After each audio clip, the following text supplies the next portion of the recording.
What is up, New York Giants fans, Big Blue Nation? It's Robin Donald. This is Nerding Out Sports, and get your report cards out because tonight we are grading and reviewing the New York Giants 2022 season, as well as giving out some awards. So let's start things off, Donald. Just overall, if you had to give a simple letter grade to the Giants season in general, what would you give it? A. Giving them a very solid A. Listen, this team, we kind of, this team was between a 4 and 7 win team. I think we pretty much settled on that. And if they got really lucky, 9. The way that our offensive coach Kafka and our defensive assistant like Martindale and Brian Dable worked so hard to get this team to play above its level in many instances. Really developed a bunch of guys to come through, and they just surprised us, and it was a wonderful story. It was great fun, and it was one of the more special Giant teams that I've watched in a long time. So, yeah, I think an A is the fair grade here, man. We made the playoffs, which no one would have expected, and then they not only won the playoffs, but then won the opening playoff round against a good Minnesota team with a really good offense, and we outdueled them. You can only give them an A. I completely agree. I would even be willing to go A plus had we fought harder in that second game against Philly in the divisional playoff. But A is, to me, a perfect grade because, like you said, this was a team that was expected to win. I had 8, and that's only because of the schedule. I thought favored. You can kind of luck your way into a 7 to 8 win season, but I thought the floor was maybe 4 or 5 wins, and the ceiling was 7, 8. And we got to 9. We could have had 10, but there was that tie. But everything that you expected, it was better. Like we thought, okay, well, Daniel Jones should be a little bit better. He was a lot better. Saquon should have more pep in his step, so to speak. He had a lot more pep in his step. The coaching should be better. The culture should be better. The structure should be better. Everything was just better, and we were getting production, like you mentioned. It's something we've talked about several times. The players that we were getting production from were players that you would not see on most of teams in the NFL. And it just really goes to show you the coaching was pretty damn special, and everything this team did was unexpected, and it was just such a fun ride. So I'm in complete agreement with you. A for the season overall, and I don't think it could have gone a little bit better, obviously, but just overall, just such a fun year, and it has you so excited for what's to come next. Definitely, man. So, since we're on the topic of grades, let's go kind of start with the offense. We can go player by player, not every single player, but some of the main guys. Let's start with the mayor himself, mayor of Dimesville, Danny Dimes, Daniel Jones, our quarterback. Will he be here next year? Will he not? That's the question. But what is his grade for 2022? Solid B plus. Okay. I think he made huge strides, and I think that's what he is. I think he's a B plus quarterback. I think you can win with him, and against really bad defenses like Indianapolis and Minnesota, he's capable of carrying you to wins. And none of these things could have been said a year ago. Like, he's now capable of carrying you to wins. His 700, 800 yards on the ground, 3,000 yards passing. Not too many touchdown passes. Maybe you'd like that a little bit higher, but I think he's more than proven that he's in the top 12 quarterbacks in the NFL. I think that's probably fair now. So top 12, I think. So B plus. Now, as to what kind of contract I would give him, I'm not giving him the bag because he's only a good player. He's not a great player.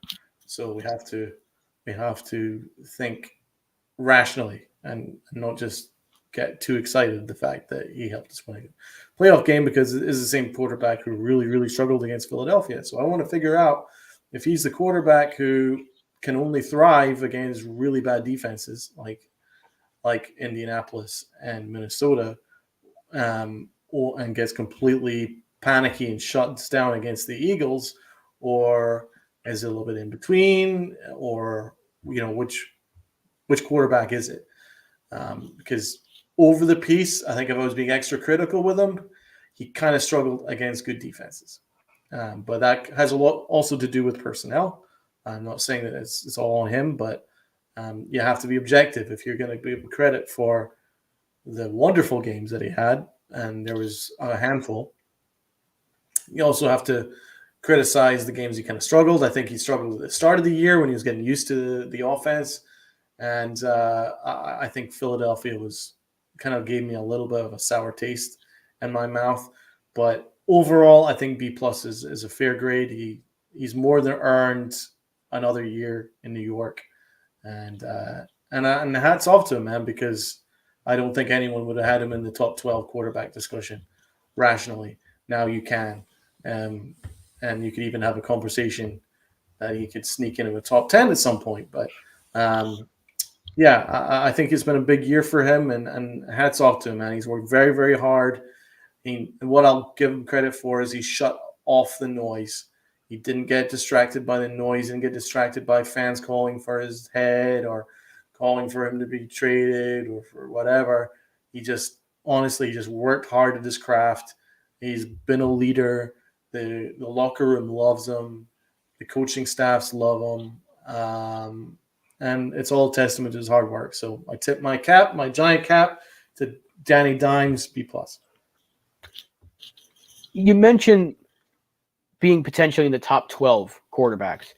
And because of that, and because of the improvement from week to week, getting better with this offense while the personnel around him seemed to get worse week by week, I'm giving him an A- because when you think about how it started for him, fifth-year option decline, we were almost just in complete agreement. Everybody in the fan base was like, this guy's not going to be here next year. Giants are drafting a quarterback. If not, they're signing a veteran.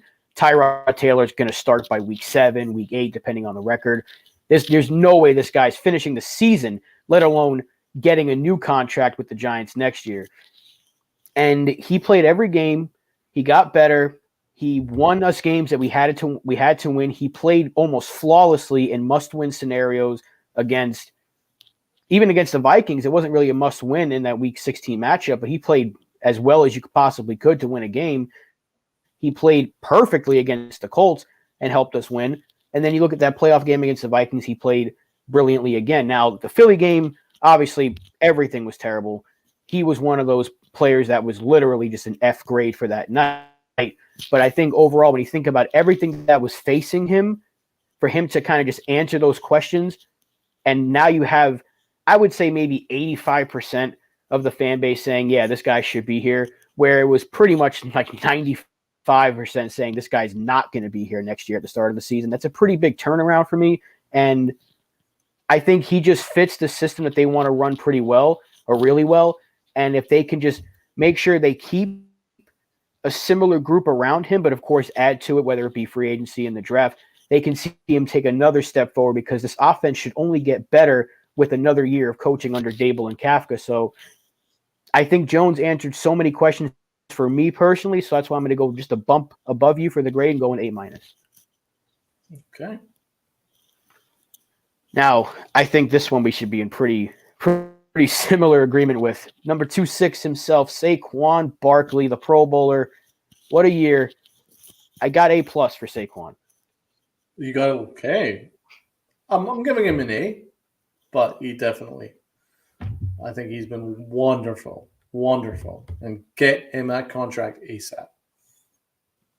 Yes, please do. There's some good news. They were talking. Joe Shane apparently has been talking a little bit there, so maybe something will come up sooner than later. That's better news than what we heard a couple of weeks ago in the press conference where it seemed like he maybe wasn't too confident that he would be back, but we know for a fact they want him back, but they got to figure out this money thing, and I don't think anything can really happen until the league year starts anyway, so hopefully they get this done quickly, but the fact that they are having some conversations before the Super Bowl, it's only a good thing, and you're right, give him that contract, man, pay the man, because this offense will not go very far without him. Yeah, now I've seen some content creators that's maybe overlooked Saquon's influence, saying that the offense worked better when it was Daniel Jones that was carrying the offense, or it was playing through Daniel Jones, I should say. And while that is true, that will always be the case because your quarterback has to do that, but a good one does anyway. But that would not be possible without the year that Saquon had, because if you just had a running back, then they wouldn't be loading the box on him, daring the quarterback to beat them because they were only really worried about Saquon Barkley. When you have someone of his dual threat and his home run threat, teams are scared of him. He is the one guy on that offense that they're scared of. And it's not the quarterback, it's Saquon Barkley. They are terrified of Saquon Barkley because at any moment he can burst through and score. So they load the box on him. Then that's when it started to work for us in the second half of the year when Daniel Jones took advantage of those opportunities, those spaces, and he beat teams with his legs, and he beat teams down the field with Hodgins and Slayton. So I say the two things are hand in hand, in my opinion. I don't think you could have Daniel Jones's year, really good year, without the year that Saquon Barkley had. Saquon Barkley had the team on his back in the first half. He really did. There's no question about it. Like, he was carrying an unholy load more than anybody else. So the first half of the year, I gave him an A+. Second half of the year, he kind of tailed off for about 3 or 4 games. He wasn't breaking tackles. He was one of the worst players to break tackles for about 3 or 4 games. He just wasn't breaking tackles. And he wasn't really getting any traction. But he healed up. He rested his legs. And the best thing that Daboll did was to give everybody that week off in the final game of the year, because Saquon Barkley was absolutely lightning against the Vikings and then lightning against the Eagles, but we didn't use him. And that's on Kafka. I don't understand what the game plan was against the Eagles. I never will. It made no sense. They panicked. They completely lost sense of who they are, because the only person that turned up on offense was Andrew Thomas and Saquon Barkley, but they didn't get the ball to Saquon Barkley until the second half when the game was over. But as I say, you can't have one without the other. So without Saquon carrying the team in the first half of the year, I don't think you would have seen Daniel Jones start to get more opportunities to beat teams down the field. So you have to have someone in the building. If you're going to build around Daniel Jones, you need someone in the building that he knows is a star, that he can get that ball to. That's going to help him. That's Saquon Barkley. I give him an A. Yeah, I mean, look, you said it. Him and Jones are a duo. You got to keep these guys together, and they've been there since Daniel Jones' rookie year. It's no secret, or it's not. It's convenient, right? It's very coincidental that his best year was his rookie year when he had a semi-healthy Saquon Barkley, and then he doesn't have him for pretty much all of 2020, all of 2021. They're both hurt, and whenever they were healthy, they just weren't on the field that much together, and it wasn't working. They ran a terrible offense, and the two of them were not working at the same time. It just didn't work. Now they're back. They're both healthy in a good offense, and we're starting to generate points. So it's no secret the two of these guys feed off each other. They love each other. Saquon's always speaking so highly of Daniel Jones and vice versa. It would just make so much sense, too much sense to bring them back. And it really wouldn't make sense to bring one back and let the other one walk. So you can't give Jones praise and then forget about what Saquon did. And the same thing goes the other way. You can't praise Saquon and be like, no, it had nothing to do with Daniel Jones. These two just feed off each other. And that's what you need to see because, yeah, running back is a replaceable position nowadays. But when your running back is, I would dare to say, 70% of your offense for at least the most part of the season, you need the quarterback and the running back to be on the same page. So I love what these two guys have in terms of their being great teammates, and they just seem to be the leaders that we need them to be. There's the reason they got the captaincy on their chest, and they need to both be here next season if they want to continue the rise of the New York Giants again. Agreed. So let's talk about the receivers. There weren't many. Obviously, there were tons of injuries. So we'll just go, I guess, whole group. I guess we'll just leave it to Slayton, Hodgins, Richie James, because really all we used at wide receiver. Everybody else either didn't play enough or was hurt. So what would you give the overall grade to the wide receivers this year? Ooh, the overall grade's difficult because we don't have any good receivers that can change games. But individually, they played above their level. Like if you're going to grade the talent level, it's like a D. But if you're to grade how they did individually, they played well above their level for the most part. And so individually, it would be a different grade. So I'm not a Richie James fan, but he actually caught a high percentage of his passes. He caught most of the very high percentage of the passes thrown his way. It's like in the 80th percentile, something like that. But he still had fumbles and he wasn't an impact in games for me. So you would maybe give him a C plus, something like that. But I thought Slayton was having an A year until the second half of the year when he started to get the drops again, and then he was just useless in the playoffs. So that drops it down to a B for me. I would give Hodgins an A minus. He was phenomenal for somebody that we picked up off the practice squad of the Bills. The dude played like he'd been at the Giants for like 3 years. So I would give him an A minus. Who else am I missing? David Sills, Kenny Golladay, Sills, FF. Marcus Johnson. F.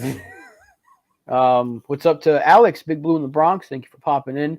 We had Wan'Dale Robinson for a few weeks. I think when he played, I think Wan'Dale was at least deserving of a C, maybe C minus. And he had that one, okay. Of course. Well, you could maybe TBT as well. Maybe a no award because he didn't play enough. Yeah. But you want to give him a C? Okay. I mean, that one, he had his best game, and conveniently the day he got hurt, he was having his best game. And I really do feel like moving forward, he was going to become Jones's favorite target. Yeah. Because it seemed like when he came back, I think it was week 4 or 5 or whatever it was, he immediately became a go-to guy for Jones. I think it was against the Ravens, so it might have been week 6, week 7, but he had a touchdown. Jones was going to him. He had a few catches here and there. And then that Lions game, despite the fact that the Giants did not play well, he was getting open. Jones was finding him, and Wan'Dale was making some things happen. And it just really sucks that he got hurt because I'm really excited to see what he can do because I think he's a guy that fits this offense. And I said it when we drafted him because you were kind of questioning it, like, are you like, what is he really going to be here for? We already have Kadarius Toney. And then it kind of raised some questions like maybe they don't want to have Kadarius Toney here. And maybe they want him to be that Kadarius Toney type. Now, obviously, Toney's gone. Wan'Dale's hopefully going to be healthy by training camp. At least he thinks he will be. We'll see how that goes. But I'm excited to see what he can bring to this offense next year. But I think TBD is actually pretty good because he just didn't play enough. But I am excited for him because that wasn't the only injury he had, man. He was injured all the way through camp. I mean, obviously the injury that he sustained is very unfortunate, but what I'm concerned about is his size and his weight. He looked like a strong gust of wind could knock him down. Um, and I'm worried when he takes on these big D linemen, man, in the intermediate and the and downfield. I just worry that someone's going to just hit him hard. A good free safety is going to just knock him out, and then he's going to be hurt again. He looks like a dude that really needs to beef himself up big time. He needs a good couple of hamburgers, and then he needs to also like hit the weight room and get stronger, especially his lower half, because I just don't like. I think he's far too small. He looks like Isaiah McKenzie for me, but um, a smaller version of that. Even he just seems really small and light. Maybe not even in terms of like size, just his weight. He just looks far too light for being a receiver at the NFL level. So he really needs to boost that up. But he's got good hands and he runs decent routes. So um, I think TBT is probably fair. Yeah, I'll go with that. I do think he kind of fits in that same category as Flott, guys that need to in the offseason put on a little size, a little bit of weight. This way they can avoid the potential injury once they get hit, or like you said, the gust of wind that could be there in the Meadowlands one day just knocks them down and we don't see them for a few weeks. So that is something that those two rookies will have to work on. But yeah, I think receiver wise, like you said, at the talent level, if you grade that, it's low. Because let's be real, there's a reason the Bills just let Hodgins walk. Darius Slayton wasn't even on our depth chart going into the season. So the talent wise, it wasn't very good. But then when you look at how they performed, I mean, Darius Slayton, once again, for like the third time in his career, was our leading receiver.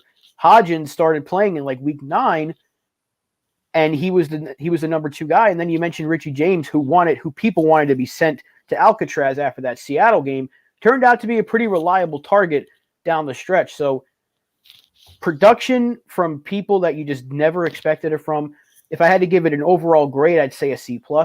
But individually, like Slayton could get a B, maybe a C+, B-. Hodgins, I think you got to go B or better because no one could have seen that coming. He just caught everything that was thrown his way. His routes were good.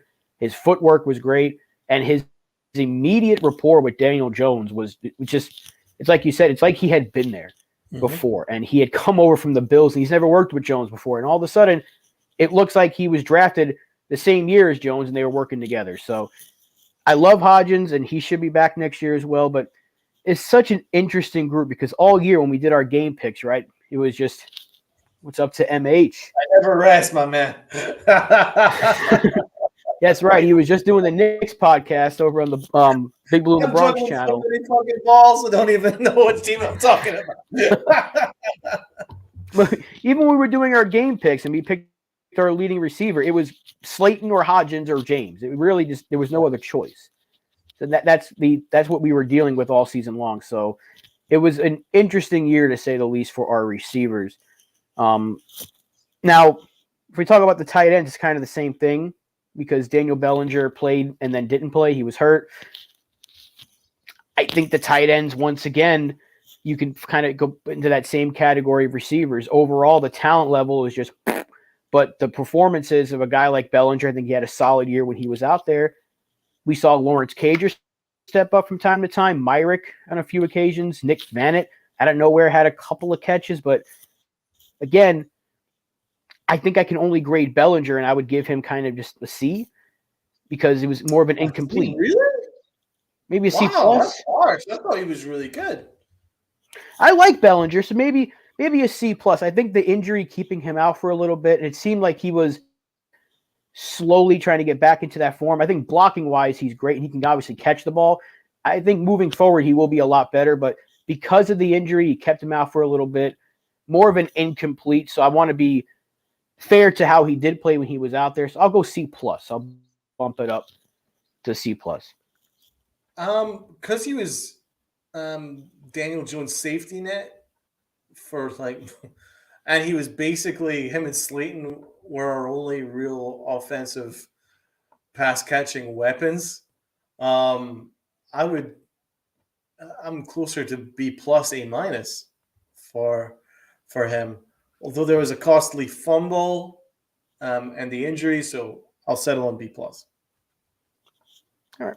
And That's fair. any in the chat, Alex, MH, if you have any other grades you want to give, just shout them out, fire them through.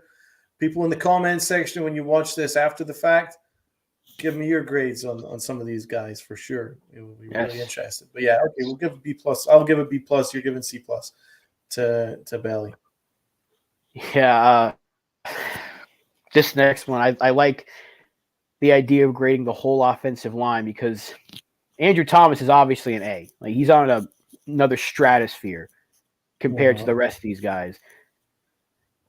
But I can't give anybody else on this offensive line anything higher than like a C minus. And that's only because I do think Glowinski got better, but I don't even give him a C minus. I think he was just like a D for most of the season.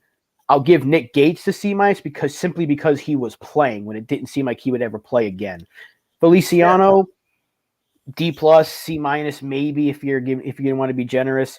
Evan Neal, I think there's so much room for improvement there. He gets a D. He just really struggled as well. Izudu didn't play enough, and when he did play, he was kind of like a D player as well. Shane Lemieux, F. Jack Anderson, F. Tyree Phillips, F. D plus, D minus, maybe. It was such a. Or Bredesen might be the only other guy. Bredesen gets a passing grade for me. Bredesen, you could probably give him that C plus, B grade, B minus, but.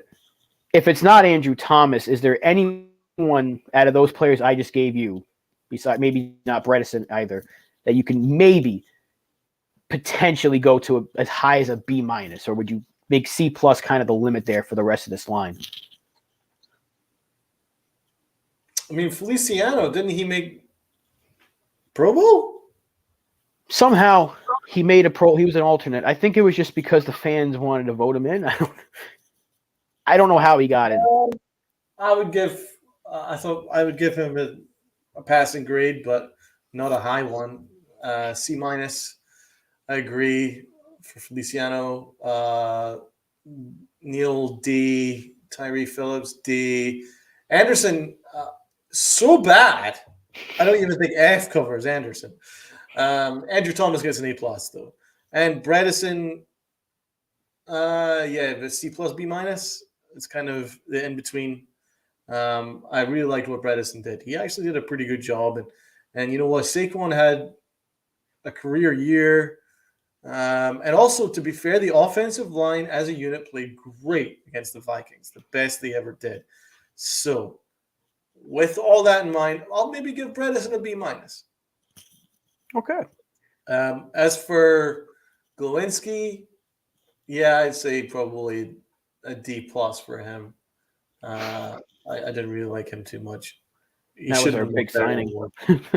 He should have much better than he was. Yeah, I hope. All we can hope for is that he's better next year because he's guaranteed to play next year for us. They're not going to cut him. Grade though. I think a solid C plus for him. Nick Gates. I mean, I do think out of this group, you can have a couple of guys that could potentially start next year. Like I think Bredesen might have the inside track to being your left guard. If not him, maybe Izudu takes a step forward. Nick Gates should probably be your center unless they do bring back Feliciano, which I wouldn't be too opposed to. I said that in our last episode. Glowinski's going to be the right guard. Maybe for continuity's sake. What?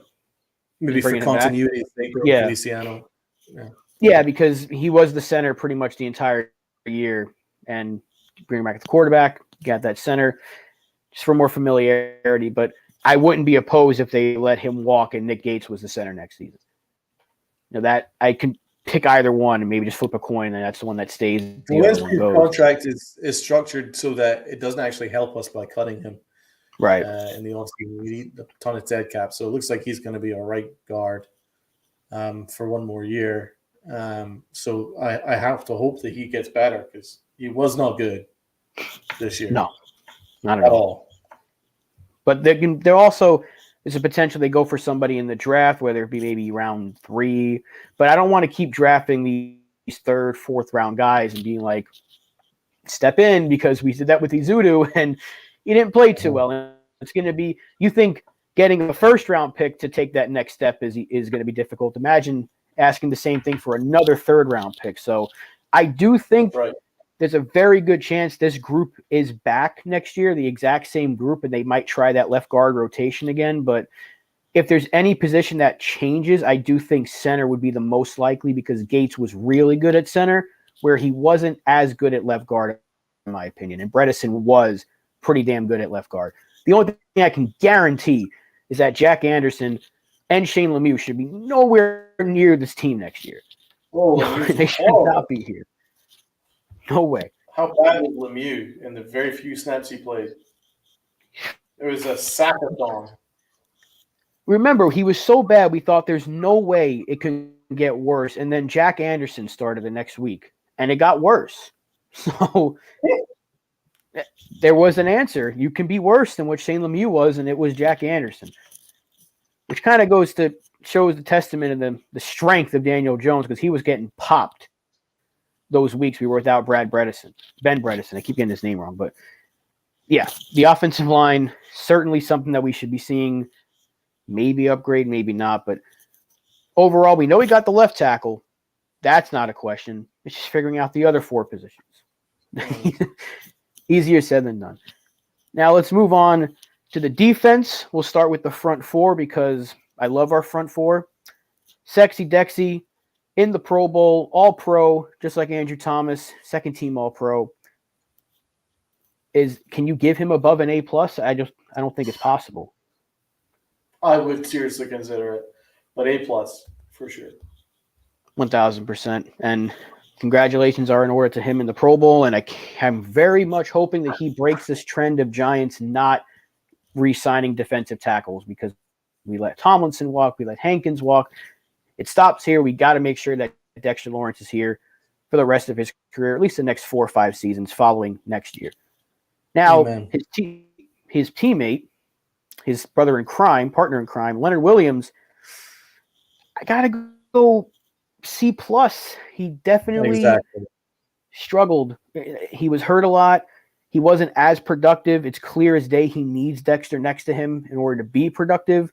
Hopefully next year he can stay healthy and we'll see a better Leonard Williams. But for now, Big Cat, got to go C+. I agree with that. What I will say, though, is Dexter's a better guy with Leo beside him, because it opens up holes for Dexter to attack the quarterback. So they are a really good duo. They work really well with each other. There's a good partnership there, and they're friends. And Leo did say that he'd take a pay cut in order to play next year beside Sexy Dexy. So that is something to investigate, because I don't like his cap number. 32 million? Hell no. I mean, I would have considered cutting Leo, but I think a pay cut would be beneficial for both sides, and can maybe arrange something like that, because I do think that he is a nice partnership beside Dexy. But yeah, he wasn't particularly good or productive, so I think C+ is fair. Now let's go to our first round pick, Kayvon Thibodeau. Started playing in week 4. Was it week 4 against? Yeah, was it week 3? It was week 3. He made his debut against Dallas. From that point on, I would say he was our second best player. By far, he was our only productive draft selection. By far. Yeah. I'm giving him a B+ for the year. I think from his second game, when he played the Bears and they were triple teaming him, he was becoming someone that you had to worry about on our defense. And then week after week, he was getting held, and he was getting held more, and then he was getting held again. And he was still causing havoc. He got the strip sack to end the game against the Packers, the strip sack to end the game against the Ravens. He won us a game, in my opinion, against the Commanders in a game we had to win on the road. If he doesn't have that grand slam, strip sack, fumble recovery for a touchdown, we probably don't win that game. Kayvon, to me, had as good of a year as you could have imagined, where the sack numbers weren't that good, because a lot of people want to tell you, oh, he only had 4 sacks. Compare that to Hutchinson or some of these other guys. But it's not all about that. You think about how he affected the game. Teams were worried about him. And then when we had Azeez on the field, all of a sudden Kayvon was starting to get through. And you can only imagine how much better he's going to be if we have a healthy Azeez alongside him next year. I'm loving what I'm seeing from Kayvon Thibodeaux. He missed a little bit of time, and yeah, I would like to see wreak a little more havoc back there, but I'm gonna go B+, and I am just thrilled with this guy moving forward. I can't wait to see what he brings to the table again next year. Yep, big fan of him. I'm just deciding between a B and a B+. I'm probably gonna go. He was a non-factor the first half of the year. But then the second half of the year, as you say, he made so many key plays, which is the reason why we made the playoffs. He's a fourth quarter guy, if anything. Like, he would do something special in the fourth quarter to change a game. That's what we're paying him for. That's why we drafted him. B+. I'm cool with that. Now, I do have Azeez Ojulari on here because even though he only played like a handful of games, literally, he still ended up with like 5 sacks. Would you say that's good enough to give him like a C for the games that he did play, or more of an incomplete? I wasn't overly impressed by Azeez, but he did have his moments, and the sacks account for that. But he's so hurt all the time. I think a C- for him. That's fair. Yeah, the injuries really hurt that because, again, I go back to what I was saying about Thibodeaux. If we have a healthy Azeez next year, I think this pass rush is going to be, I won't say 2011 level, at least 2011 postseason level, but it's going to be our best pass rush since we had the likes of Tuck and OC and Kiwanuka out there, JPP. So that's the potential they could get to. But we need a healthy Azeez Ojulari. So next year, if he's out there, only good things can come out of it. And because you're a big fan of him, and he's just, I think everybody loves the guy after just 1 year. We want to give a grade to Jihad Ward. Numbers wise, you're not going to say he's worthy of an A or anything, but I'm going to give him a C+. I think he played just fine for his role. He made big plays. He was really good against the run. He didn't really do a ton in the pass rush department, but he did make his presence felt from time to time. But more so against the run, I think he was really good. Good tackler, good teammate, absolute menace in the locker room. I'm going to go C+ for Jihad Ward. I'm going to give him a B. Like that one. Hottie, I hope he's back next year too. I really do. I hope so. Now, how do we grade our middle linebackers? Arguably the worst group on this entire team. F for fuck out of here. Every single one of them. But they again, all get an F for fuck out of here. Every single one. I can't find one because Landon Collins barely played, so I don't even want to lump him in with that group. Oh, yeah, I don't want to count them in that discussion. Partly because he moved to linebacker anyway when he signed. You know, he was always a safety, so I'm giving him a separate award. I'm counting like the ones who played most of the year. Jalen Smith, McFadden. Jalen F. McFadden was actually pretty good. I don't know if he deserves an F. I think he was pretty solid, but not great, not a difference maker by any stretch of the imagination. Just not embarrassing. Maybe like a C- for him, maybe. I have him at a D. Okay. D+. I think he wasn't terrible. Shimon Davis, F. Tate Crowder. F. Who else did we have? Beavers didn't play. We had Austin Calitro for a little bit. F. F.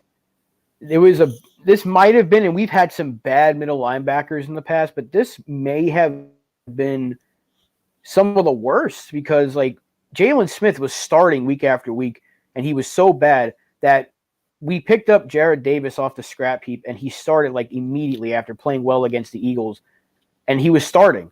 Like that's how bad the group was. It's just we're picking up guys out of nowhere, and they're starting. That is the position to me. If I had to like put an X factor, like what needs to be improved the most on this team, middle linebacker immediately, whether it's a veteran free agent or the draft, like you have to address that. Maybe multiple middle linebackers because it's been so bad and so neglected for years that it needs to change. And I'm hoping Joe Shane is the guy to do it because Reese didn't care and Gettleman didn't care. But at least Gettleman gave it the old college try by trading for Ogletree because he had a semi-decent year. Dreadful. and he did sign Blake Martinez, who was good for us in one season, but then got hurt. So Gettleman at least gave it a shot. Jerry Reese just didn't care about it after Antonio Pierce left. He's like, someone will step up. But, yeah, that's a position that just needs to be addressed, like, immediately. Oh. Whoa. Whoa. Give me chills just thinking about it. Landon Collins, I give a C. Yeah, I've given it a C to Landon Collins. Give me a C for the pick six return, which is actually one of my highlight plays of the year. Well, keep that in mind because that's something we might get into a little bit later on in the show. We're almost done here, though, because let's talk about the secondary. We had some guys step up like Fabian Moreau. But I think the only guy out of the cornerback group that can get maybe a B or higher is Adoree Jackson. Everybody else kind of falls into that, kind of like I was saying with offensive linemen, like C- or lower kind of grade. Would you agree with that? Yeah, I agree with that. I thought Adoree Jackson was awesome.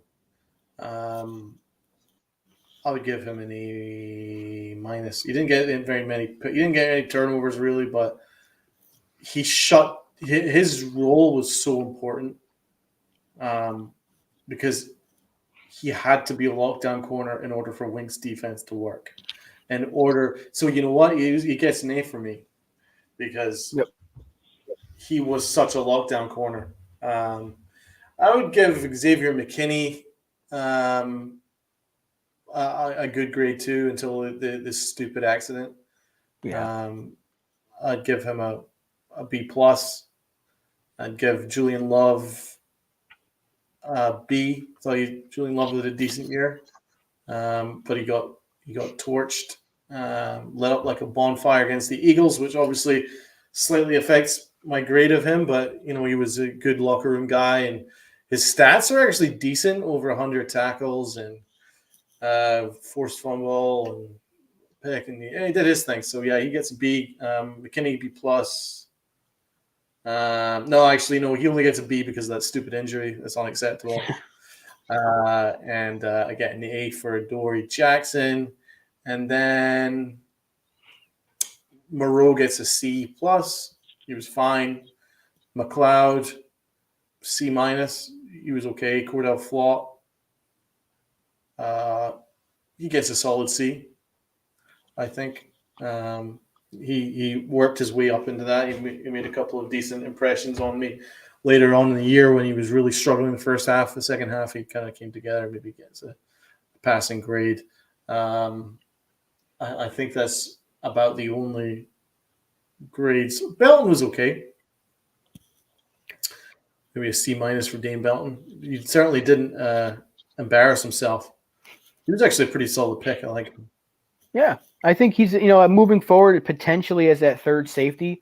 I do think he can play a bigger role next year, but he was kind of on and off the field this year. Once Tony Jefferson was out there, they kind of took Belton out of that role. But there were times where Belton did look a lot better than Tony Jefferson. So like many of our rookies, we're going to need them to take another step forward next year. So Evan Neal, Kayvon Thibodeau, Daniel Bellinger, Wan'Dale Robinson, Cordell Flott, a lot of guys that we could rely on to be potentially even starters next year on this defense. We're going to need that step forward. I have Darnay Holmes getting H for holding, because that's all he was doing this year, was getting called for defensive holding. That's my grade for him. I can't give him anything else because that's all I remember him for. I'm also giving him an F for fuck out of here. Get the fuck out of here. Darnay Holmes. Interesting player because he has tools to be like a solid nickel corner, right? Because that's where he's been. But then you see him get toasted or hold every game, and you're like, why is he still out there? And then you realize, oh, it's because we don't have anybody. So that's another position that's going to need to be addressed, whether it's, I believe we're going to get someone in the draft, whether it's round 1 or 2. That's another position that needs to be addressed ASAP, to where we don't have to rely on Darnay Holmes every single week to play a prominent role. So the secondary and the linebackers, 2 positions that certainly need a lot of help. But we're going to move on to special teams. There's really only 2 guys. Graham Gano, A+, like he doesn't miss. He's automatic. But how about the other Scottish boy on the squad? The Scottish Hammer. Dude, I'm sorry. F for fuck out of here. He is an F for fuck out of here. Wow, he was so bad, man. He was so bad. Like, obviously, the start of the year, you're like, oh, he's okay. But then he started to drop punts, and he started to play like a rugby dude, where you drop kicks. When the ball bounced, and then he kind of hit it, and it went like 8 feet. Bro, that was just bad. That's an F for fuck out of here. Yeah, I couldn't have said it any better myself. Like, we need a punter. I don't see him being back here next year, although I could see that scenario where they just bring him back for the sake of familiarity, but I wouldn't recommend it. But we can now move on. As the kick returner. Oh, well, actually, Brightwell was doing most of the kick returning, and it was James that was doing the punt returning, and it was his fumbleitis, Butterfingers, that made us put Adoree Jackson out there, which basically cost us our secondary for like almost the entire second half of the season. So cost us probably about 2 games. Easily cost us about 2 games. So for that, Richie James, F for fuck out of here. Fuck out of here.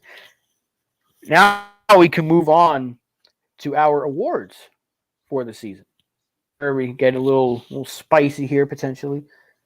Who is your team MVP? It's between Andrew Thomas, Dexter Lawrence, and Saquon Barkley.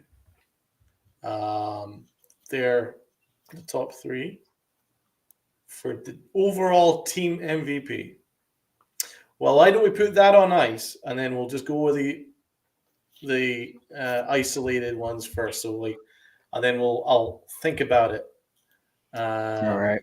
And we'll get to it. So, okay, offensive MVP. Offensive MVP, Alex. We did that in the last episode. Actually, we did our keep cuts for free agency. So if you want to go back and look at that, we did run through our key free agents and broke it down who we'd want. I can tell you this right now: we both want Saquon Barkley and Daniel Jones back, and we both want Jamie Gillen sent to the Sun. Yeah, I forgot exactly where I said. I wanted Holmes out of here too. Did I say send Gillen to England? Was that where I sent? Yes, I was like, what's worse than Scotland? I said, and you went England. I was like, you're right. That's a good one.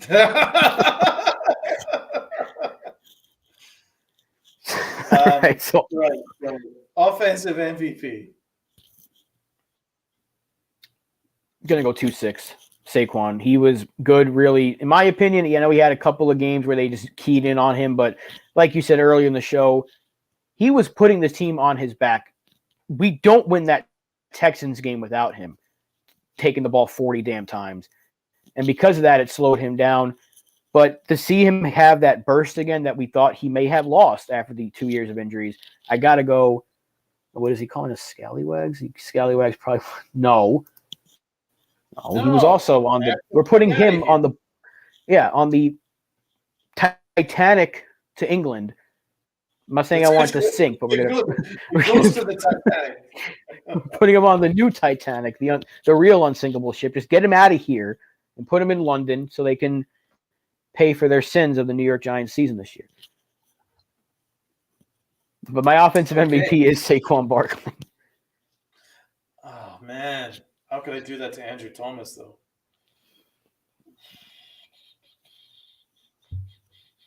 But I agree with you. It's a difficult choice. Because they were both just really good. They were both phenomenal.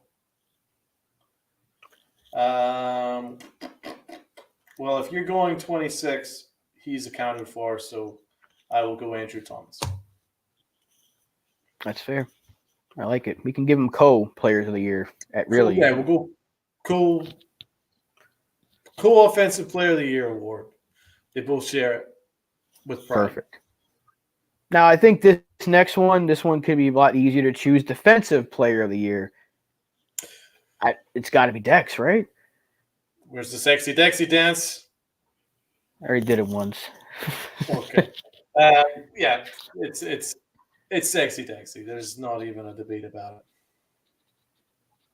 Yeah, no, he's what do you have? 9 sacks.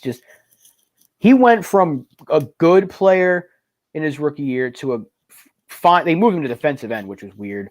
Just another brilliant decision by our previous regime. And then he goes back to where he should be in the middle and just had an absolutely brilliant season, showing why he was a first-round pick.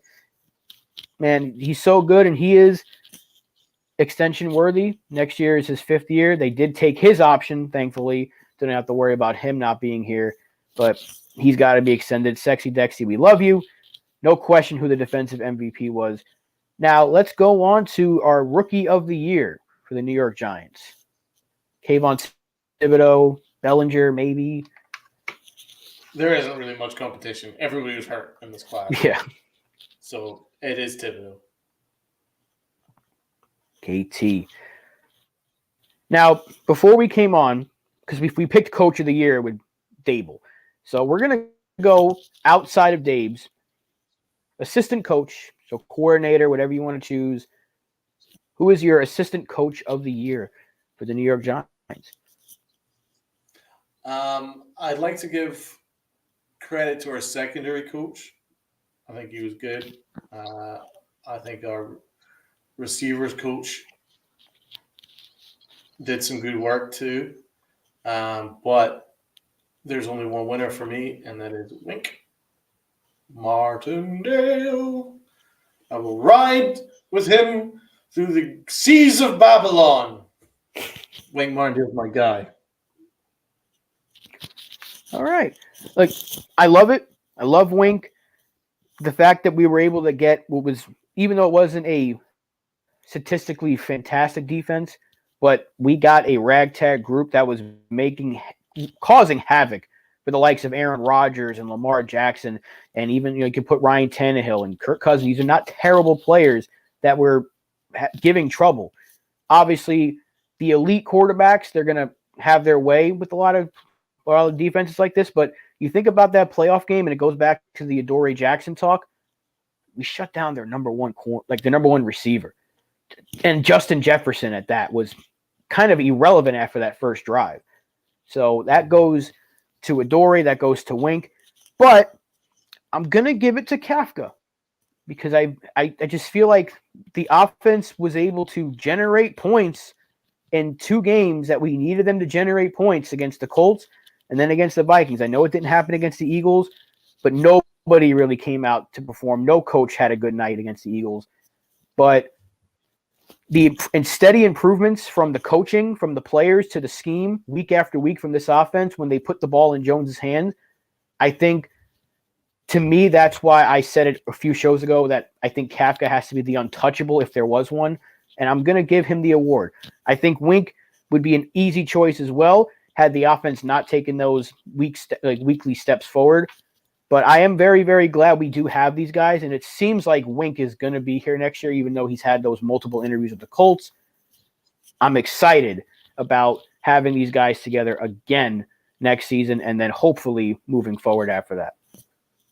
Another coach who I didn't mention, Shea Tierney. I thought he did a great job as quarterbacks coach. I thought Shea Tierney really did well with Daniel Jones. The only thing stopping me with giving Kafka the award would be that if he moved on, would that be the worst thing in the world? Because Dable's basically our offensive mind anyway. And you could probably just promote Shea Tierney to the position as offensive coordinator. And I don't think there would be too much of a drop off because for me, Dable's one of the best offensive minds in the game. Really, the untouchables Wink because he's our defensive guy. Like there's no one else in the room that can do what he can do. Although I think Jerome Henderson has a future as a future defensive coordinator. I think he's climbing the ranks. But yeah, I still think it's Wink Martindale. That's the untouchable one. And I've lost a little bit of love for Kafka after that Eagles play calling disaster. That's fair. It was bad, right? It was. There's a word that I can use worse than bad. Fucking awful, right? It was just bad. I don't want to keep talking about the Eagles game, but like that was the last game that we saw our Giants in my play. mind. I'm still not completely recovered from how brutal it was.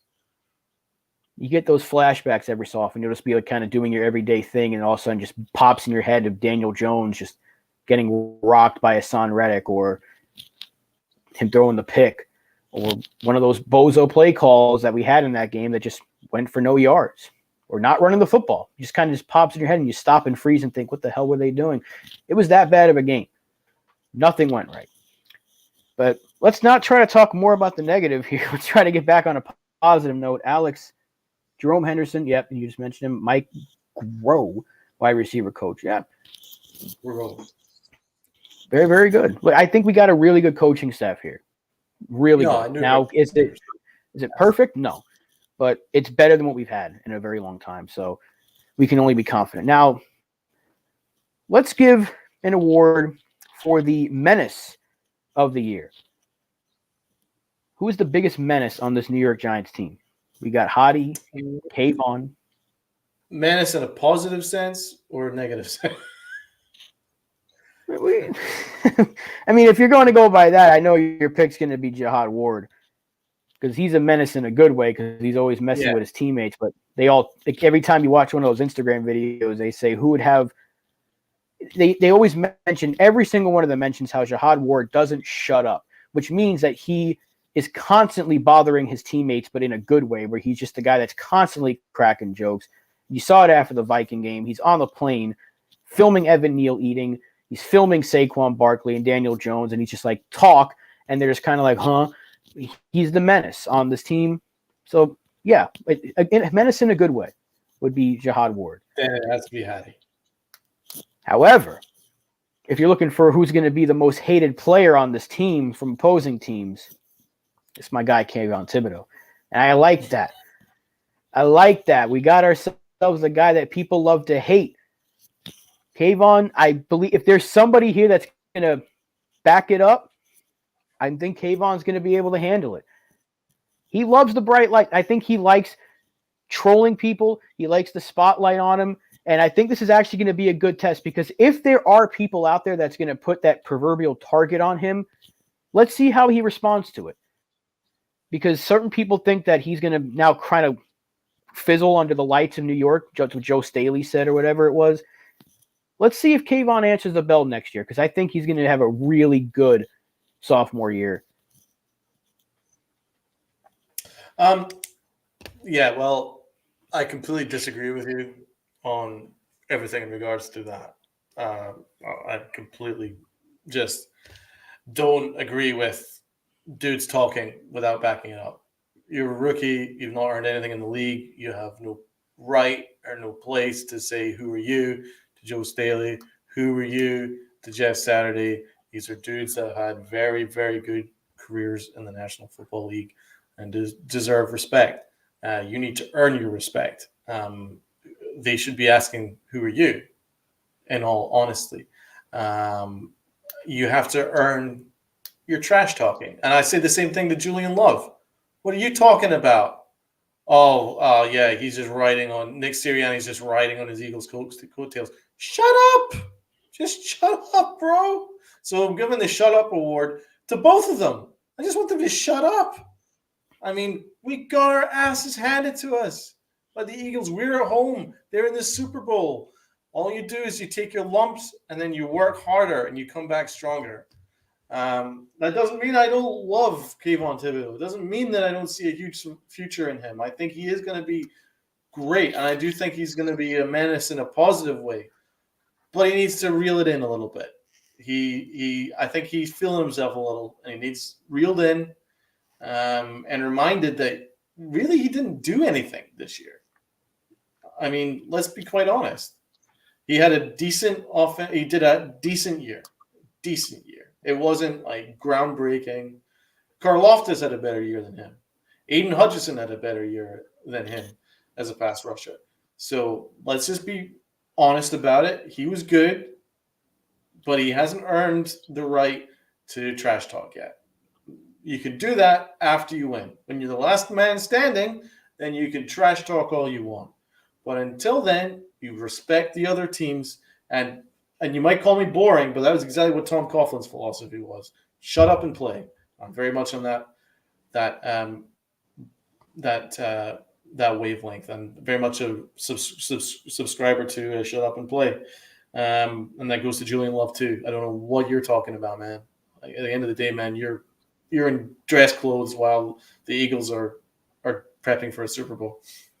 See, I have a bigger problem with what Julian Love said over what Kayvon Thibodeau was saying to Joe Staley, because I don't think Kayvon said anything terrible. I know he said, "Who are you?" But I think at this point it's becoming a troll job, because he was going off on Twitter the whole day. He was trolling Sauce Gardner about something happening at Buffalo Wild Wings. Like, the guy, I think he was just having too much fun. But I do have more of a problem with what Julian Love said, because to say that Nick Sirianni is just there for the ride is ridiculous, because we've seen the Eagles have He's a good talent. coach. Yeah, he's a hell of a coach. I don't like asshole. He's an unlikable asshole, but he's a good coach. He's a damn good coach, because we've seen the Eagles have a loaded roster before.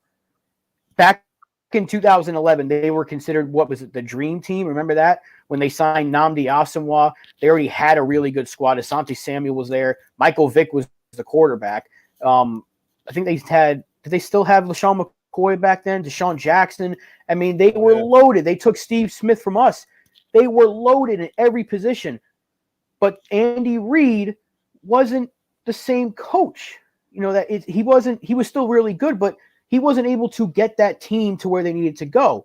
Obviously, he moved on to Kansas City, and he's potentially going to win another Super Bowl. But I love Andy Reid, but you still have to be a good coach in order to coach really good talent. And I said it when we lost to Philly. They have really damn good talent, and they also have really good coaching. So to say that he's just going along for the ride, that can't happen in football. There's too many positions.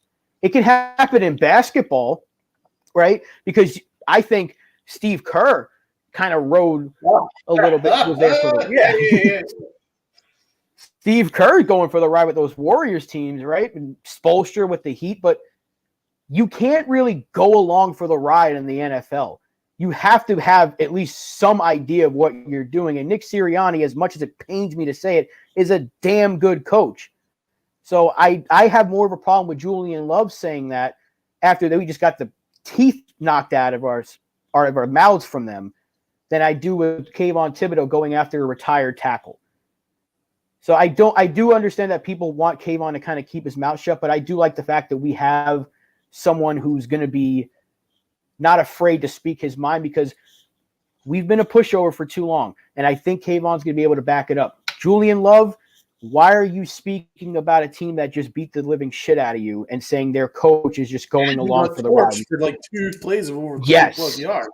Yes. So that's why I have more of a problem with what Love said than I do with anything that Kayvon did on Twitter. Because Julian Love was on national TV. Debates, man. I think that just needs. I know that's the modern era, and I know I'm a little bit out of date with all that stuff, but I don't really like that. I just never have. It's more Jetsy than Giantsy, in my opinion.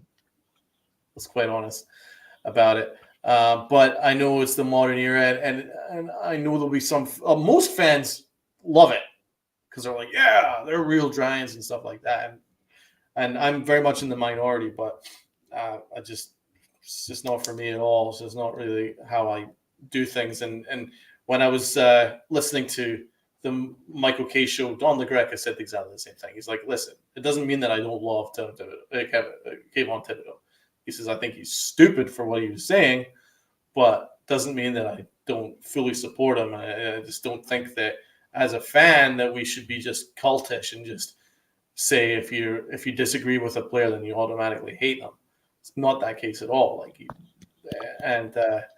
And so it's just obviously it's a passionate subject right now. It's a passionate time because Giant fans are excited and rightfully so, and they want to stand by their guy. But yeah, I think it's a sign of immaturity that I kind of want cut out because I don't want it to affect his game. Because when he's shutting up and playing, he's pretty damn special.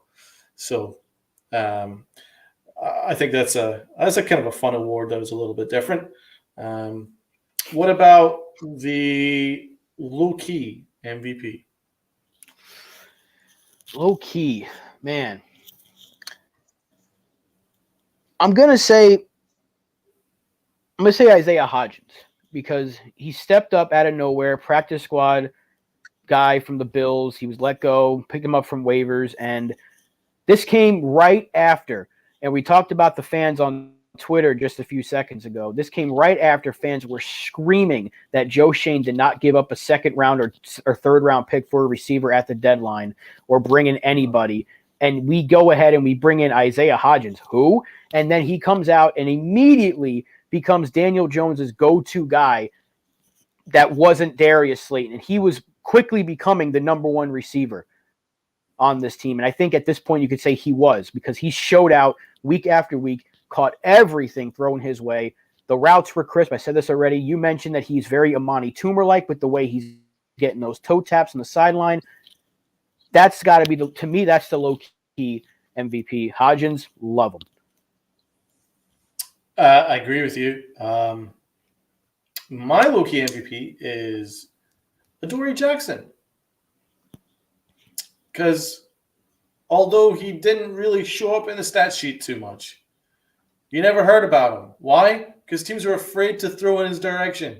No one was throwing in his direction. Because if he was, it's an incomplete pass. He was a shutdown corner. He was absolutely a shutdown corner. I'd like his numbers to maybe go up a little bit. I'd like a little bit more interceptions or whatever. But at the end of the day, if you just look at the pass completion percentage against them, he was right up there amongst the league leaders. I think that he's the low-key MVP for the sheer fact that, as I said, Wink's defense doesn't work without a lockdown man corner, and that's exactly what he was in man coverage. He was fantastic. He stuck to those receivers like glue, and yeah, I think he probably merits that. But as you were saying about Isaiah Hodgins, he does deserve an award. So my next award would be Acquisition of the Year. Acquisition. Now, that could be during the year. That could be in free agency. It could have been in the draft. Doesn't matter. Who is your acquisition of the year? Mine is Isaiah Hodgins. So to go from just to kind of differ a little bit, because I would pick Hodgins as well. There really isn't if I go with draft pick, I'd say Kayvon, but if I go free agency, we didn't sign anybody outside of Glowinski, or you could maybe give it to Jihad Ward. We didn't really bring in anybody offensively outside of the likes of Richie James and Hodgins. So I'm actually, I'm going to go. Fabian Moreau as well, we brought in. That's what I was just about to mention, because if it's not Hodgins, I'll go with Moreau, because this was a Texans castaway. The Houston Texans said, we don't need you. And the Giants used him as their second corner. And he played well for a good majority of the year. Was he a true lockdown? No. Was he getting toasted from time to time? Absolutely. But considering this guy was an unknown, nobody wanted him, and he played above expectations, goes to show you how important coaching is, and that certain players in the right scheme can be a lot better than it originally thought. So if I can't pick, but if I won't pick Hodgins, I will pick Fabian Moreau. Most improved player. Daniel Jones.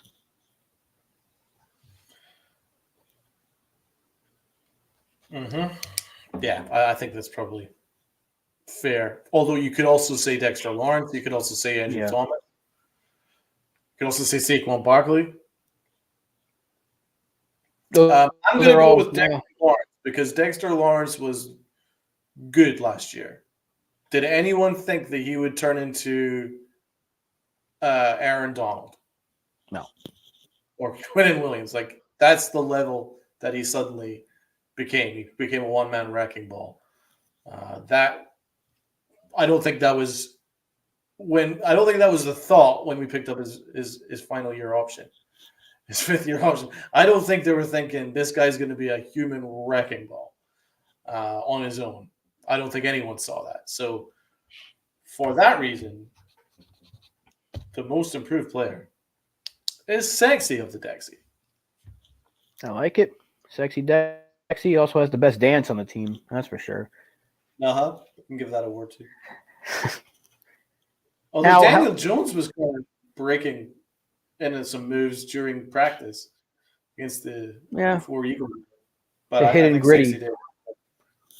Yeah, the gritty. Oh, the Dable gritty. That's my dance of the moon. That's the dance of the year. You mean the locker room thing where he was dancing the gritty? Yeah. Now, how about? Okay. I was gonna say, how about your play of the year? What was your favorite play? Because you mentioned earlier that Landon Collins pick six was pretty damn special. Yeah, I think the pick six, Landon Collins pick six was very special, partly because I was there and that was the loudest the crowd was, because that cemented the game, that won us the game. That at that point we knew we clinched the playoffs. So that's there. I would say Kayvon's strip sack touchdown against Washington. That, if anything, kind of clinched us the playoffs itself, really. That, yeah.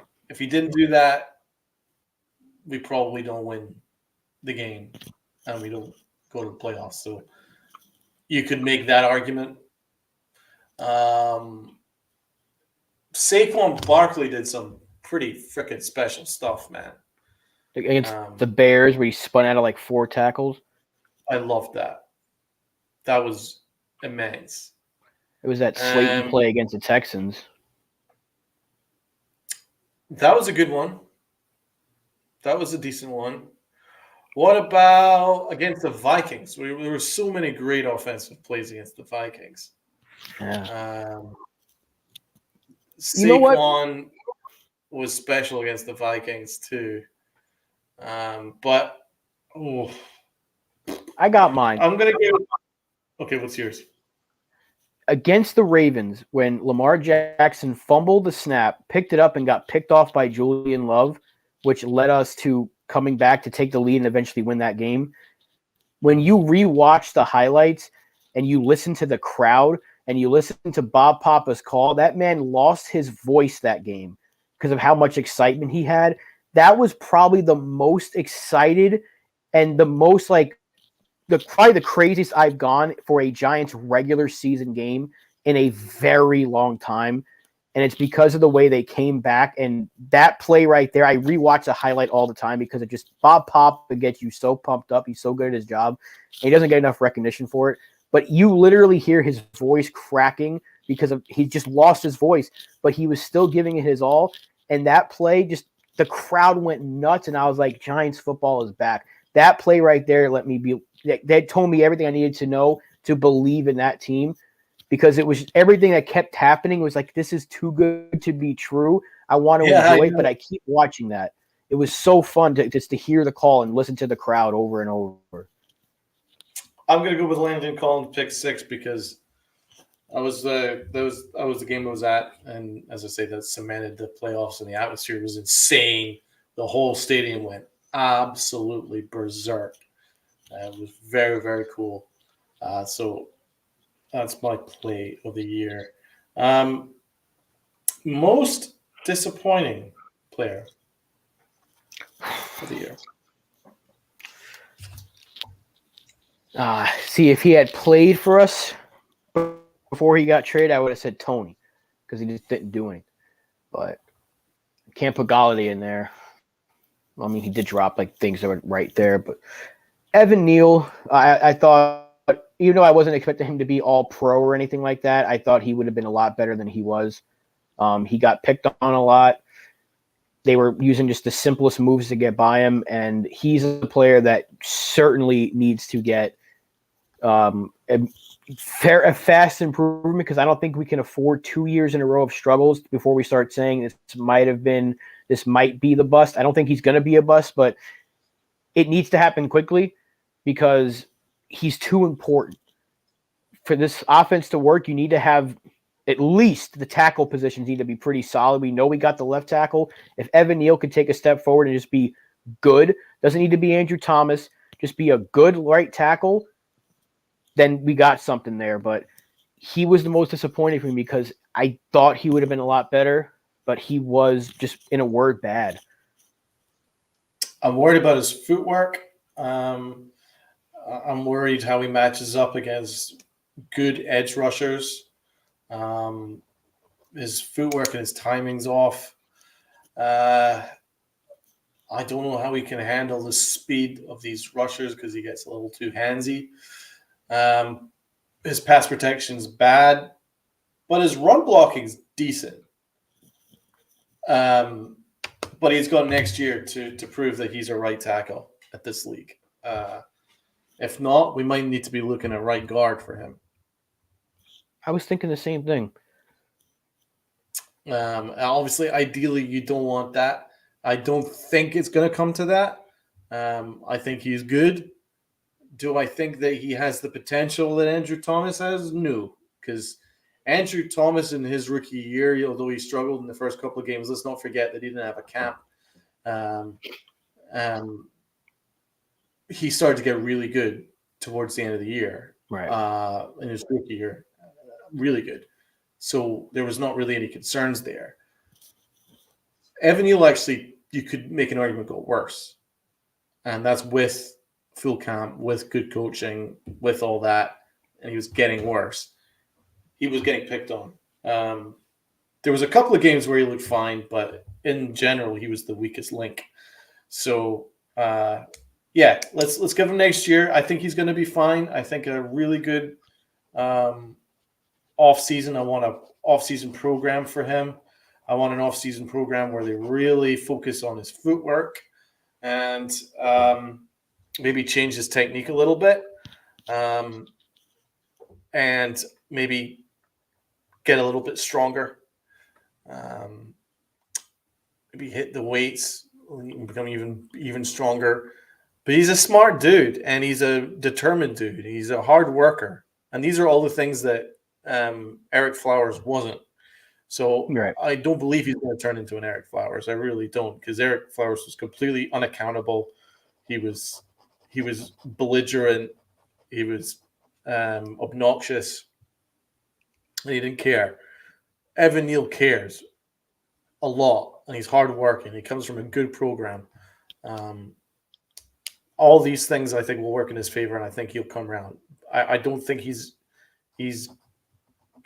going to turn out to be a top 5 pick in the NFL draft caliber player, but I think he's going to be a solid first-round pick, and I think he'll show it next year. So let's hope so. But he was definitely our most disappointing player. I don't think there's any question about that. Absolutely. Now, you have any other awards, or do you want to wrap it up with kind of one last one that I have here? Well, we have the one last one was the overall MVP. Yes. But I do have game of the year. What was your favorite game of the year? I love the Packer game in London. I love that game. I'm giving it to the I I'm giving it to the Viking game in the playoffs. That was just dream come true. Although the first game of the year was a lot of fun. That was insane with a missed field goal. What a game that was. We had a lot of really fun games. We And did. there was a lot of times where we had celebrated drinks and I was pouring things on my head and stuff like that. The Packer game was insane. The Raven game, I think I remember us texting each other going, is this real? Is this actually happening? Are we beating the Ravens with Lamar Jackson? Yeah, that was really special. But yeah, I'm giving it to the Vikings because we actually won a playoff game. It was thrilling. It went right to the end. I went completely insane when we won that game. That was my favorite one. Alex says Indy by far. Yeah, I mean, I wanted to pick Indy as well because it was the game that got us to the playoffs, and you're like, we actually did it. We actually got there. But I'm gonna go week one because it started off like, here we go again. It's gonna be a rough year. I literally said to one of my friends on Twitter, buckle up, it's gonna be a long year. And he said, he's like, I know, my brother. And we were prepared for some rough patches, bumps in the road, but we were there for the ride. Just let's see how let's go through the growing pains and let's go forward. And then that's where Daboll was born, and he went for it. And it was just that game right there. I think that was the one for me because it's like that was the start of what was to come, and it was that moment. And then with the celebration in the locker room, he's dancing with them. It became the meme of the year, and it was just like that's where it all started for me. So that was my favorite game. Now there's a lot to choose from, like you said. You can easily say the Indy game, like Alex said. You can mention the Ravens game, the Packer game, the playoff win, even the loss of the Vikings. You're like, there was a lot of positives you can take out of that. It wasn't my favorite game, but there were some good things. But that first week, to come on the road and just pull off the upset like that, it was like, hey, it's different. It's not the pushover Giants anymore. We're not going to go out there and get punched in the mouth. We're going to come back and punch you, even if it doesn't get us the W. We're going to punch you back, and that's what we wanted to see from this team. So week one, that's my pick. I love that pick. That's exactly like if you want what was the game which decided our year, I would say it was week one. That set the tone. It showed that we could beat a good team because at that stage we all considered them a good team. And it showed that there was this chemistry, and then you saw Daboll in his bag as a coach. He was balling out as a head coach. So yeah, that was the most important game, if anything, really.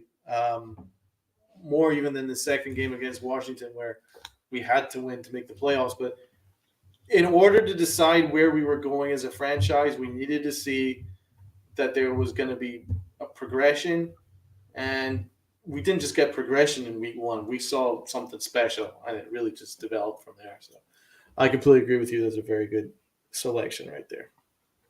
Absolutely. Now, let's circle back because we put it on the back burner, the team MVP. I have Andrew Thomas written down, but I'm kind of putting a question mark next to it because we can go in multiple directions. We can say it was Thomas. We can say it was Saquon. We can say it was Dex. We can even say it was Daniel Jones. That's true. You can say Daniel Jones as well. So there's a lot to choose from there.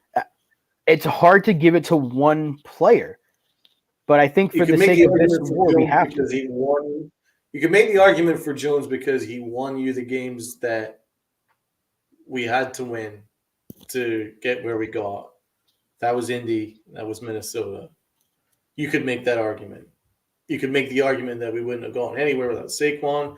You could make the argument that we had no defense without Dexter. And you could make the argument that we wouldn't have seen Daniel Jones doing anything at all, or Saquon doing anything at all with Andrew Thomas. There's a lot of ways you could go with this. It's so because I want to give like a co-award, but for the MVP, it has to be one. Like you got to give it to one player. And then if you flip it to the defensive side, like how bad, like our run defense was already really bad, but how bad is our defense in general without Dexter Lawrence out there? Because he changed so many games for us just by himself. But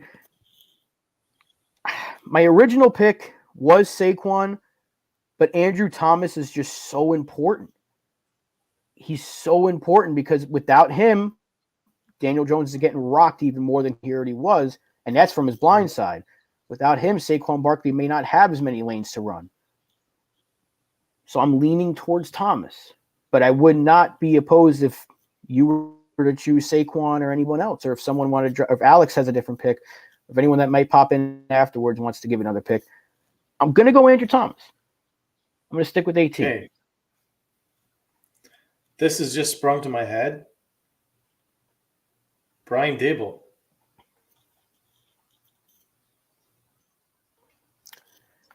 Interesting. Very interesting. I think that maybe that's the one. Maybe that's the easiest one because he was almost our MVP. What he did for that locker room, unbelievable. What he did to get us to where we got, unbelievable. Developing Daniel Jones, developing Saquon. I mean, you think about it, right? Did you see McKinney's interview with Ryan Clark like last week? No, what did he say?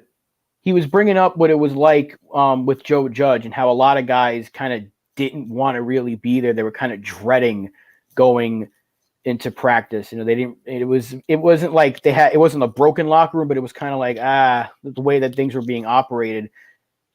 And then you hear how he speaks about Daboll and how the players already knew. Like basically, what he was saying was the players already knew they needed to change the culture.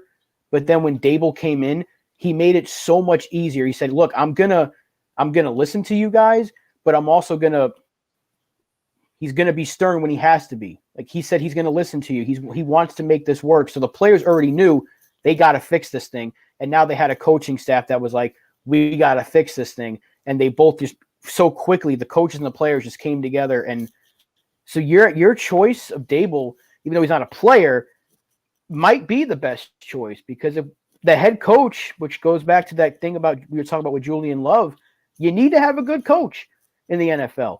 It matters. It matters more in the NFL than I think in any other sport. It matters. It does. Coaching makes you play 10% above your level. It's the only sport where your coach directly influences games, in my opinion. Like, he can just raise you. Like, how many quarterbacks did San Francisco go through? Like, at 102. 5. And guess what? They almost made the Super Bowl this year because of Kyle Shanahan, phenomenal coach. And then you think about bad coaching and what that's done. Jeff Saturday, what did he do with Indianapolis? Looks like he's going to get the job back. He did a horrible job. And you look at other coaches who did a bad job. I don't think McCarthy did a particularly good year. But you could make the argument that it was actually Dak Prescott who was a problem. But like, good coaching gets you to that next level. And you know, we've kind of given awards to everybody. We've pretty much given a mention to everyone. You know, we've kind of given the offensive MVP to both Thomas and Saquon, so they've been represented. You've given most improved player to Daniel Jones. I gave it to Dexter. Yep. So, like, our defensive MVP was Dexter. So they've all been kind of accounted for. But we haven't given an account for Brian Dable, and without Brian Dable going for it for 2 in week 1 and becoming Brian Daboll and coaching everyone to believe that they could win when no one gave us a chance. How much were we supposed to lose to the Packers? By at least 2 scores? Yep. Beat them. Better team. Beat them. We were the better team. Beat them. Yeah. I've convinced myself. The overall MVP goes to Brian Dable. Giving him the helmet. I like it. I like it. It makes all the sense in the world because without the coach, and you can say you can even give that award to Joe Schoen if you want to, because Joe Schoen's the one who wanted him here with them. I mean, you can keep going up. You can even say, if you want to go even further, most improved could be John frickin' Mara because he finally got his head out of his ass. Now we're in our bag. he got his head out of his ass and changed his ways. Went outside the organization, outside his comfort zone, and brought in outside influence, who brought in more outside influence, who brought in more outside influence. And guess what? We had our best year in 6 years, and we had, I would say, our best over. I mean, I don't even think 2016 was that good, but it was the only time we made the playoffs. But it was our most fun since the Super Bowl season in 2011.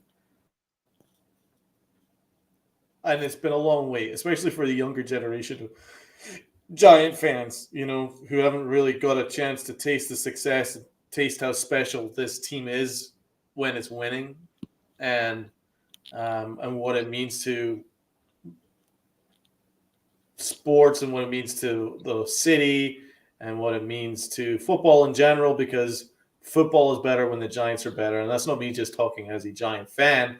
They are like the grandfathers of the sport. They are one of the founding fathers of the sport, the New York Football Giants. So the sport is better when the Giants are better, and it's been too long.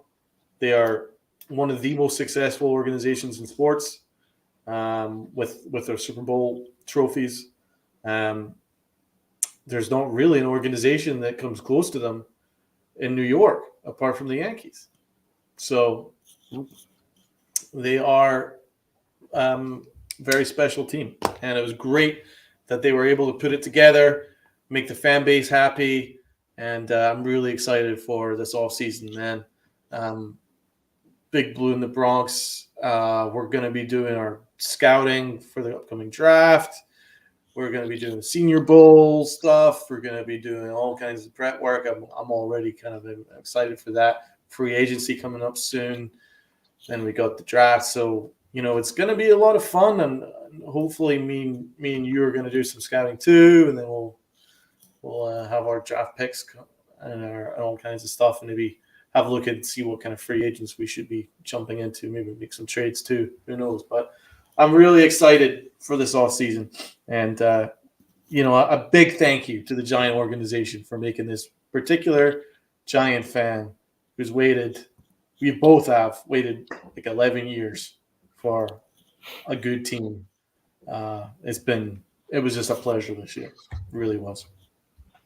Couldn't have said it any better myself. And I'm very excited for this offseason as well. I can't wait to see what we see from the Senior Bowl. As Alex mentions here, it is tomorrow. He's hyped. I'm hyped. I've been doing a whole bunch of just test mock drafts, but I really want to wait and see what goes on when we get to the combine and all that stuff, because that's the most fun time of the offseason for me.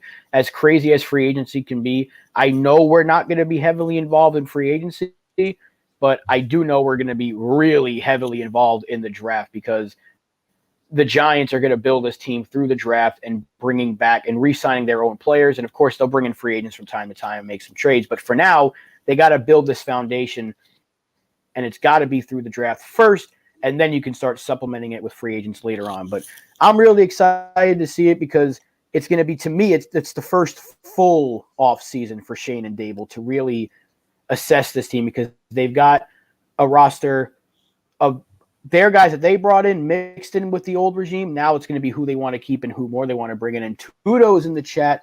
Massive salutes and respects to the back in Boise. He was in Germany recently. Big guy's back. Welcome. All right, he's back Welcome, enjoying my it. guy. Thank you so much for joining in, man. Welcome Don't back to the forget to States, catch the- Tudo. Guys, the episode was we went through our awards and stuff like that. Yeah, be sure to go back and watch it. But that is going to wrap it up for us here in Nerd Out Sports. It's been fun. Gave out the awards, gave out the grades. If you missed them, go back and check them out. Next Friday, should we do our Super Bowl picks and maybe look into like the T. Higgins conversation or which receivers you want to look at coming up? You can maybe mix in a bit of trade, draft, and free agency talk regarding the receivers, and we'll do our Super Bowl picks next Friday. Sounds like a plan to me. They'll be on the lookout for that next Friday. Super Bowl picks, some little draft preview, free agency preview, some trade rumors swirling around in Giants world. We can discuss all that next week, so be sure to check it out. And be sure to like, share, comment, subscribe, all the good stuff. Check out those Twitter handles in the description to follow myself, to follow Donald, follow our page on Twitter, follow Alex, Luca, Angry John, all the dudes from the Boys in the Big Apple, Big Blue in the Bronx channel. And make sure to check out their call-in show is tomorrow, right? First Sunday. I'm sorry, it's Sunday. Tomorrow, Saturday. Sunday. We're doing Okay, the right. Senior Bowl tomorrow. Sunday call show. Sunday call-in show, and of course, Senior Bowl is tomorrow. So be sure to check out those. Yeah, that is going to do it for us here. Once again, thank you so much for watching. We'll see you all next Friday. Let's go, G-Men. Peace out.